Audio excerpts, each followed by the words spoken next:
Iran और Israel, आज ये दो नाम एक दूसरे के सबसे बड़े दुश्मन के तौर पर जाने जाते हैं। एक ऐसा टकराव जो अगर बढ़ गया तो पूरे मध्य पूर्व को एक बहुत बड़ी, एक भयानक जंग की आग में झोंक सकता है। तो चलिए आज इसी कहानी को परत दर परत खोलते हैं और समझते हैं कि कैसे एक वक्त की दोस्ती आज इतनी खतरनाक दुश्मनी में बदल गई है। जरा एक मंजर की कल्पना कीजिए। रात के 2 बजे हैं। पूरा शहर गहरी नींद में है। चारों तरफ घना अंधेरा और खामोशी है। और फिर अचानक उस खामोशी को एक दिल दहला देने वाली आवाज चीर देती है। हवाई हमले के सायरन गूंजने लगते हैं।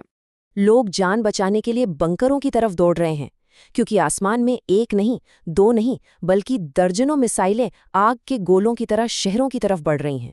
देखिए, ये कोई फिल्म का सीन नहीं है। ये ईरान और इजराइल के बीच की कड़वी और बहुत ही खतरनाक हकीकत है। तो सवाल यही उठता है कि आखिर इन दो देशों के बीच की ये दुश्मनी दुनिया के सबसे खतरनाक संघर्षों में से एक क्यों बन गई है?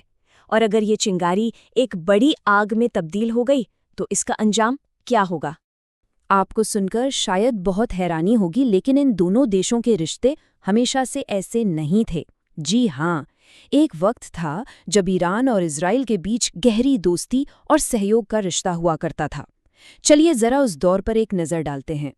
बात है 1948 की। जब इजराइल एक देश बना तो ज़्यादातर अरब देश उसके खिलाफ थे। लेकिन ईरान, जो एक गैर अरब देश था, उसने इसे एक रणनीति मौके की तरह देखा। उसने इजराइल के साथ गुपचुप तरीके से सहयोग करना शुरू कर दिया।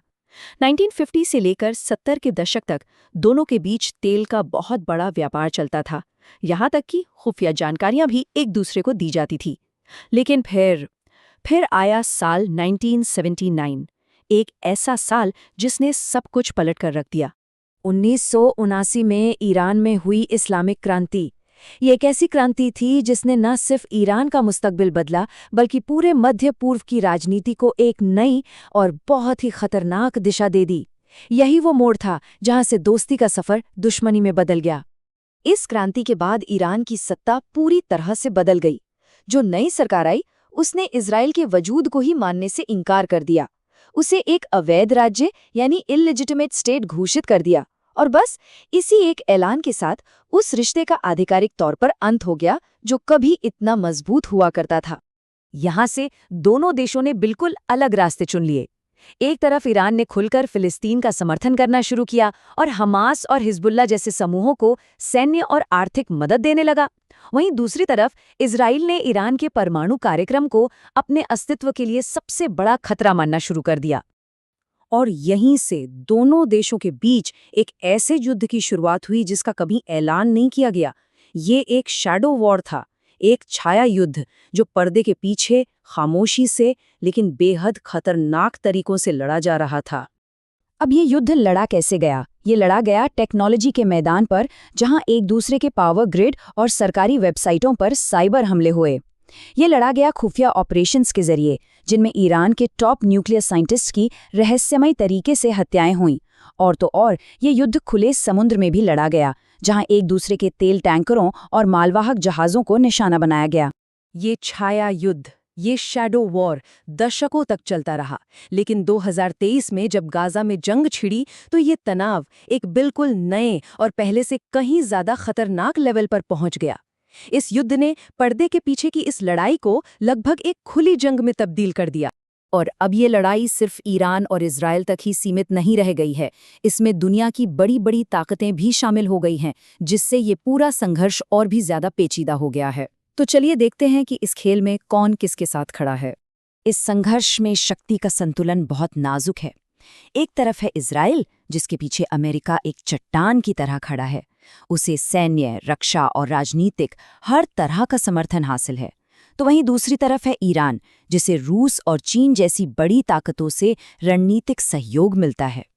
तो समझने वाली बात यह है कि अब ये सिर्फ एक क्षेत्रीय लड़ाई नहीं रही, ये एक ग्लोबल चेस बोर्ड का हिस्सा बन चुकी है, एक वैश्विक शतरंज की बिसात का मोहरा, जहां अमेरिका, रूस और चीन जैसी ताकतें अपने अपने दांव चल रही हैं। और यहाँ चली गई हर एक चाल का असर सिर्फ मध्य पूर्व पर नहीं, बल्कि पूरी दुनिया पर पड़ता है। इस संघर्ष के आर्थिक दांव भी बहुत बड़े हैं। जरा इस नंबर पर गौर कीजिए, 20%। पूरी दुनिया का लगभग 20% तेल होर्मुज जलडमरू मध्य से होकर गुजरता है। ये वो समुद्री रास्ता है जिस पर ईरान का काफ़ी हद तक कंट्रोल है। सोचिए, अगर यहाँ युद्ध छिड़ जाता है तो तेल की सप्लाई ठप हो सकती है और पूरी दुनिया की अर्थव्यवस्था हिल सकती है। अब आते हैं उस सबसे बड़े और सबसे डरावने सवाल पर, क्या ये संघर्ष तीसरे विश्व युद्ध की वजह बन सकता है? आखिर एक्सपर्ट्स इस बारे में क्या सोचते हैं? देखिए, ज्यादातर एक्सपर्ट्स का यही मानना है कि जब तक ये लड़ाई ईरान और इजराइल के बीच सीमित है, तब तक ये एक क्षेत्रीय संघर्ष ही रहेगा। लेकिन अगर इसमें अमेरिका, रूस और चीन जैसी बड़ी ताकतें सीधे तौर पर आमने सामने आ गईं, तो इसे ग्लोबल वॉर में बदलने से शायद कोई नहीं रोक पाएगा। इतिहास हमें एक ही बात सिखाता है कि युद्ध की चिंगारी लगाना बहुत आसान होता है, लेकिन एक बार जब ये आग फैल जाती है तो उसे बुझाना लगभग नामुमकिन हो जाता है।